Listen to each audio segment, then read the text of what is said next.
Hello and welcome to Unit 5 of EDU 582. For this unit, remember you're not going to all be reading the same information. What I'd encourage you to do is start by going back to pages 20 to 22 in Creswell to make the choice around which two chapters you'd like to focus on for this assignment. And for this, I would be starting to think about the methods you're leaning towards for using in your own research project next year. So if you recall, back in chapter 1, Creswell goes through the big traditions in research, so quantitative, qualitative, and then a combined approach. And we've been primarily reading sort of those big, broad strokes. You just did the mixed and action. And now these are the next set of chapters that you'll be reading about. So if, for instance, you're thinking that you might want to do some sort of intervention, you probably want to dip into this experimental research chapter as one of the ones you read for this unit. If you're thinking about looking for a correlation between two data points, again, choose the correlation chapter.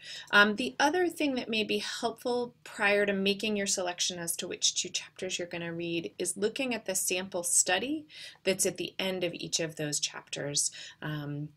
In terms of, does that align with the kind of study you might want to do, in which case that chapter would be good background information for you. What you will be doing with that is, on this assignment, you'll be replacing the two chapter names, so you would say something like chapter 10, and chapter 10 is experimental research, so it would read chapter 10, experimental research here. You'd fill in the boxes here, and then likewise for whatever your second chapter is that you choose. You're going to start by describing the research problem that you're considering investigating. Again, this is the same one that we're working through. And then what you'll do is kind of think about it in light of both chapters that you read. How would you do it if it was going to be an experiment? How would you do it if it was going to be grounded theory? And you'll craft a response to each of those questions here. The other thing I want you to just think back on is, how does the new knowledge that you've gained thus far in 582 help you really think about being an educational leader? What areas have you made growth in the areas of our C3-TIP framework? And the C3-TIP framework is listed below. That's the caring teachers, competent educators, and collaborative professional leaders. I'm looking for, how do you know that you're making growth in these areas? In particular, you can see the areas of this rubric that we think that align with 582. A 4 is the highest level of engagement with this rubric. So there's some places where I assume that you've made, or I'm hoping that you've made some growth in your knowledge. And just really want you to take a step back and think bigger about that leadership piece. So that is part 1 for the Unit 5. Part 2 for Unit 5 is really different. And what I'm asking you to do for this is I'm asking you to talk, or you can do this via email, with multiple members of 5 out of the 6 stakeholders groups below. So ultimately, you're going to have around, hopefully, about 15 conversations in the next 2 weeks with folks from these different groups about your topic. And you're going to kind of describe the general idea behind the problem. Try not to give away your bias or direction with the research question, data collection, or the factors you're thinking about.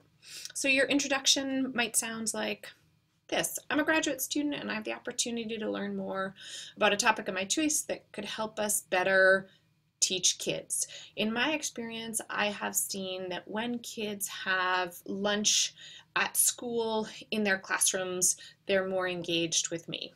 Have you ever noticed something related to this idea? What do you think might be happening? What ideas do you have for making it better? Thanks for your time. And you'll listen to that person. Again, these aren't terribly long conversations or email exchanges, but you need to really start to reach out to these various stakeholders. What you'll do is you'll create a Google Doc with your notes from these conversations.